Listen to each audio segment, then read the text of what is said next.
I just went on a luxury vacation to Scottsdale, Arizona to hang out with Courtney Faye Long and to step into some bigger energy that I have felt coming in my life. I'm at the Scott Resort and it's so cute.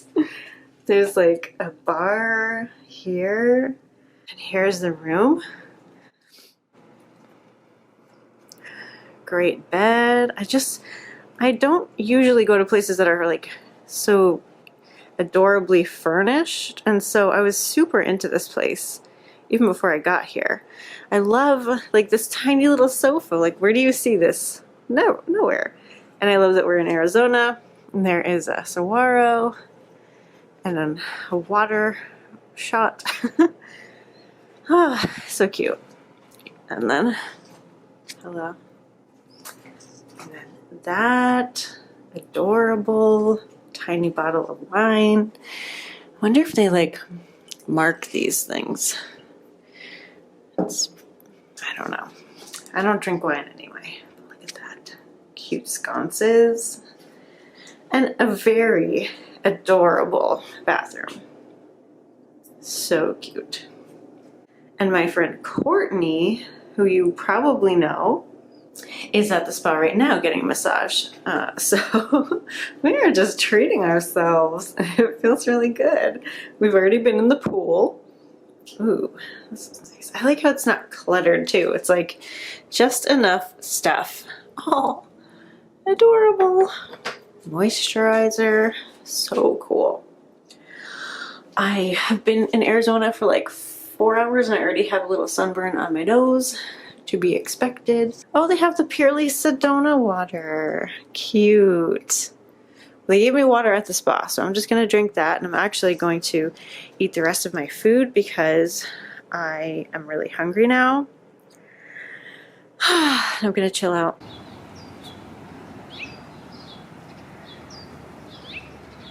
So I'm here. It's the next morning. I'm doing my best to inhabit the feeling of abundance. I'm not here for very long, and I really want to soak it all in. And it's funny, sometimes I have these big goals of like, okay, I'm in this amazing place, and I'm not going to do the things I usually do to distract myself, right? I'm not going to watch YouTube. I'm just going to read a book and meditate and like make an appreciation journal. And then when I get there, usually I just continue to do the same things I was doing before because that's my momentum. And I'm doing that right now. I've got a YouTube video on right now, and I'm realizing like that's what I want to do. And I also want to be nicer to myself about that. And I also want to recognize that I am still at the same time inhabiting the energy that I want. So I'm not doing anything wrong. And I think that's such a good place to be for me. Like, it doesn't have to be perfection. For all of you listening, it doesn't have to be perfection. There is no perfection. There's just you. You are the perfection already. So here are some ways that I am embracing abundance while still doing my same routine. And well, I ordered room service today. I think I spent $25 on a cup of tea and an iced tea. And I'm totally cool with it. It came with this beautiful, here I'll show you. The tea came, and it came in this cool pitcher. Well, that was the water. Came with a tea bag. And there's a little pot of honey, which was so unexpected and awesome. I love honey. And I still have like another half a thing in there. I saved the tea bag in case I want another cup. And I already put the iced tea in there for later. It's just so delightful. And you can see the bottle of spring water there. And I have another one here. These are $8, by the way. Hello, $8 water. Yeah, I see you. And I'm loving it. Loving it. And I'm sure I don't have to spend the $8 on the water. But I want to. I like it. I'm embracing it. Like, I want money to feel like a renewable resource in my life. I want it to feel like it's constantly waterfalling into my existence. And I like that feeling. I enjoy that feeling, and I also love saving, and I love investing, and I love like diverting it into its streams once it waterfalls in. And I'm consciously embracing that more. Because for a long time, I really didn't think about money. It did waterfall in, but not for a long time. It wasn't more than I needed. Like, I got what I needed, and for the most part, like what I wanted, but it wasn't more than that. It wasn't a total avalanche. And now it has been picking up for the last few years, and I wanted to continue, and I'm thinking about it more because I'm, I guess, appreciating it more. Like, I'm taking the time to love it and to send it in different places and to be more of a manager of it, and it's feeling good. And I learned a couple things over the years about this, which is why I'm more of a manager now. It's like I have a tendency to spend all my money. That's just like my money personality. That's what I grew up watching. Like, that's what my parents are. There's nothing wrong with that. But I always wondered, like, how come I don't save? Or why am I such a bad saver? Or why is it that, like, when I start to save money or think about money, it disappears? So I worked on my money mindset, my calibration with money for a long time. And then I decided that I was going to save a portion of my income no matter what, just because, like, it's mine.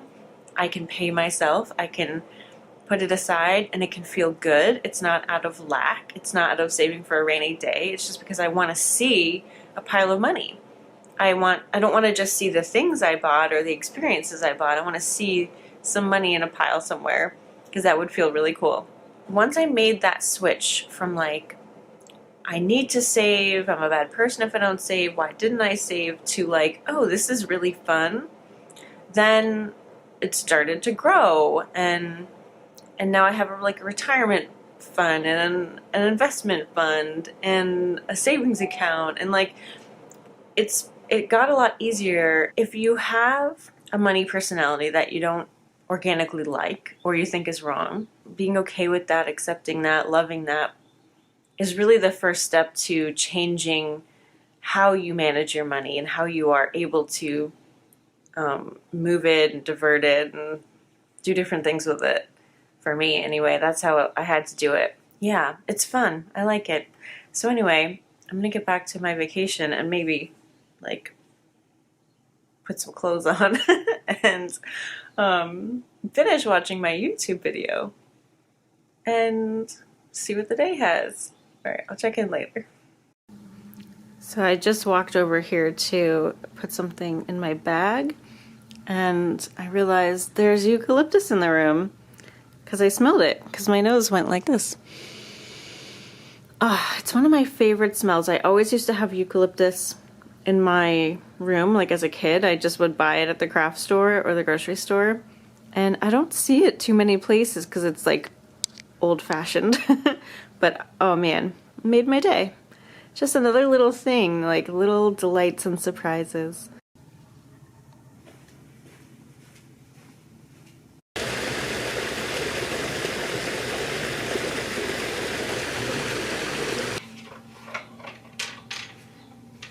I asked the question, if I focus my business, what happens? Because I've been getting some inspirations to pare down, cross some things off the list of what I offer and do internally. And so I wanted to see what would it look like if I did this. I have 3 colors here: white, which is truth, yellow, which is joy, and brown, which is grounding. And I'm only working with the 11 main colors. As you can see on the screen, it kind of looks like half of an angel or something. That yellow is really dominant, and it's being grounded by the brown. And what this made me think of was embodied joy and truth. And anytime my truth color comes up, I'm always really excited because I want more truth in my life. And more truth means more joy, it means more happiness, more ease, more abundance, more flow, more freedom. So truth is a really big deal to me. And because it was really grounded with that brown color, I knew that it would translate into more life, more living, more experiencing. And so right off the bat, this was an incredible drawing and showed me that it's very worthwhile to do what might be a little uncomfortable in terms of paring down, just because my momentum is to never censor, never question, just go for it. And now I'm feeling like the thing that I'm ready for, that I'm excited for, is actually just a little bit of rearranging. Hello, I'm home and we're in my veggie garden. Tuesday night, I texted Courtney because I was checking in for my flight and it looked like my flight was at 10:30 and I thought it was at 8:30. So we'd been trying to figure out when to hang out because she had appointments and stuff. So I thought, oh, this is amazing. We have time to have dinner after your doctor's appointment on Wednesday before I leave, because I'm not leaving until 10:30 when I really thought it was 8:30. So we made plans. It was going to be great. And then Wednesday morning, I looked again and it was really 8:30, which is what I originally thought. And I thought, gosh, how could I be so confused over this? I travel all the time. So I texted her again and I said, hey, let's do lunch instead because I have to leave and we wouldn't have time after her appointment.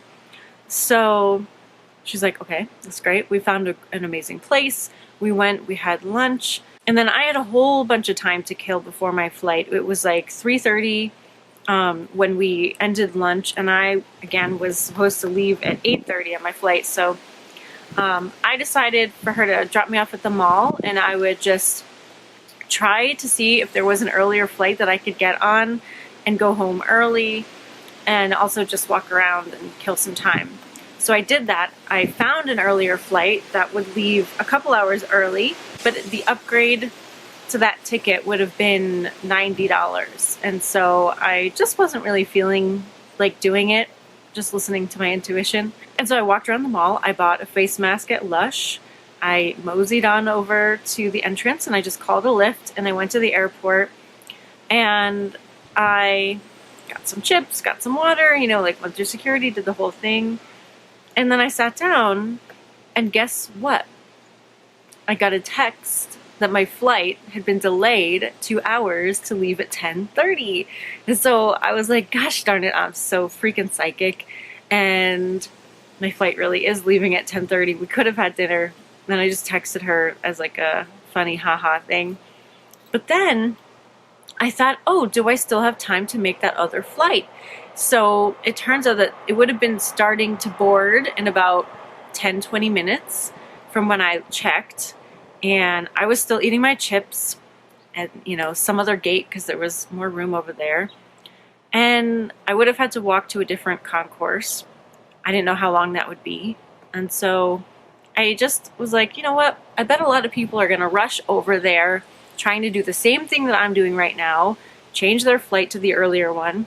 So I'm just gonna finish my chips and then I'll go.